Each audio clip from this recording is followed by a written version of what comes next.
Forget everything you think you know about dragons.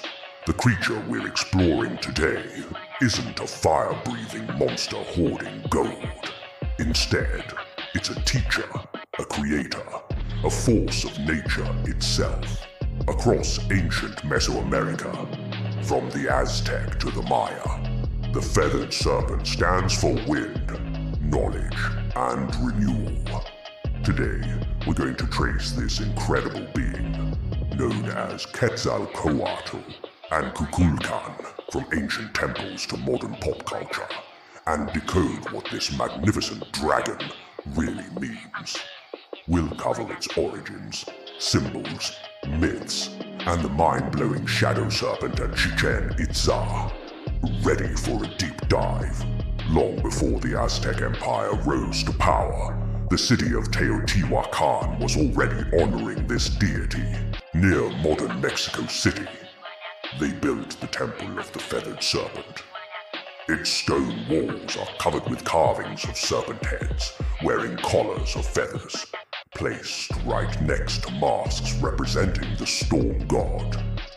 This combination symbolized power over the earth, the sky, and the life-giving rain. This powerful idea didn't stay in one place. It traveled and evolved. Among the Maya, he was called Kukulkan.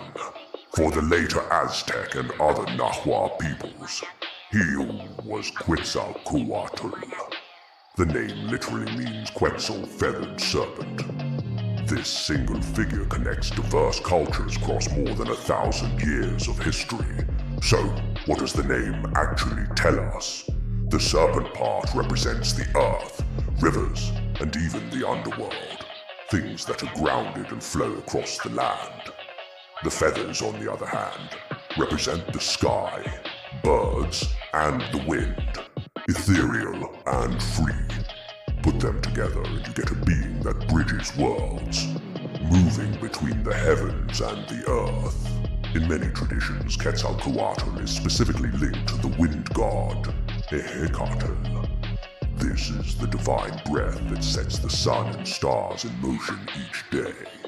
And those beautiful feathers, they come from the Quetzal bird, a symbol of rarity, beauty, and the highest status.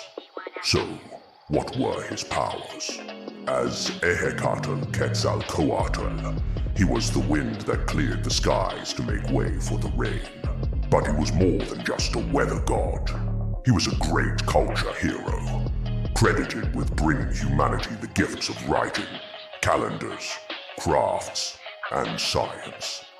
He was the patron of priests, artisans, and teachers. He also embodied renewal, often associated with Venus as the morning star. Just like Venus appears, vanishes, and then returns, Quetzalcoatl represented the great cosmic rhythm of life, death, and rebirth.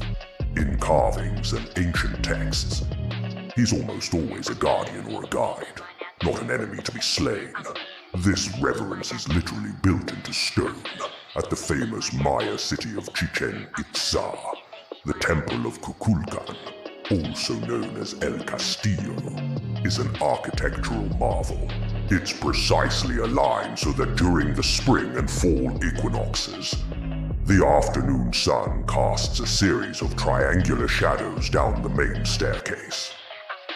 These shadows connect to a carved serpent head at the bottom, creating the illusion of a giant snake of pure light slithering down the pyramid. It's a breathtaking moment when myth becomes motion. Elsewhere, shrines dedicated to his wind aspect, Ehecatl, are often built in a circular shape, designed so the wind could flow smoothly around them. Now there are some famous stories and debates. A later tradition from the city of Tula speaks of a wise priest king named Topiltzin Quetzalcoatl. After a conflict with a rival god, Tezcatlipoca, he was forced to leave the city, sailing east on a raft of snakes with a promise to one day return. Some accounts written after the Spanish arrived suggest this prophecy led people to mistake the conquistador, Hernán Cortés, for the returning god. However, modern historians urge caution. This story comes from late, often contradictory sources, and it might have been shaped by colonial politics. So, treat the Cortés as Quetzalcoatl idea as a fascinating but heavily debated interpretation, not a historical fact. It's crucial to understand how different the Feathered Serpent is from the dragons of European folklore. He doesn't guard a hoard of treasure or breathe fire on villages. The Feathered Serpent is a bridge, not a barrier. He connects the land and the sky, brings knowledge across generations, and represents a cycle that always begins anew. He can be fearsome, like a storm or a great wind, but his power is about creating order, fostering learning, and bringing renewal, not just destruction. You can spot his symbols everywhere in Mesoamerican art. Look for the Feathered Serpent body, often with a collar of brilliant Quetzal plumes. You might see spiral designs or a conch shell, representing the wind and breath of Ehecatl. In ancient books or codices, he's often linked to symbols for Venus and the sky. And of course, you'll find those magnificent serpent heads at the base of temples and stairways. His influence continues even today. In Dungeons and Dragons, the Quetzalcoatl is a wise, celestial feathered serpent directly inspired by him.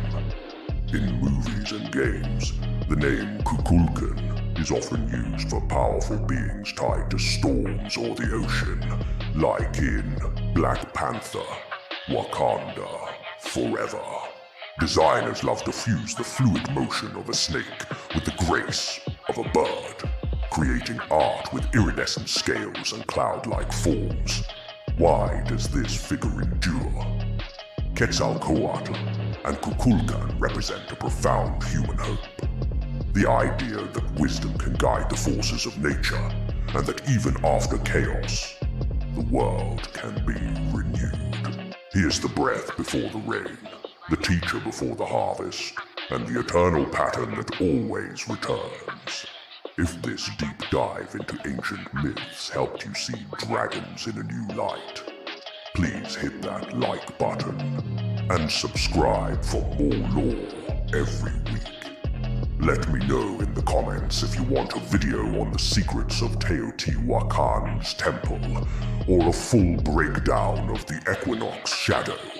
Thanks for watching and see you next time.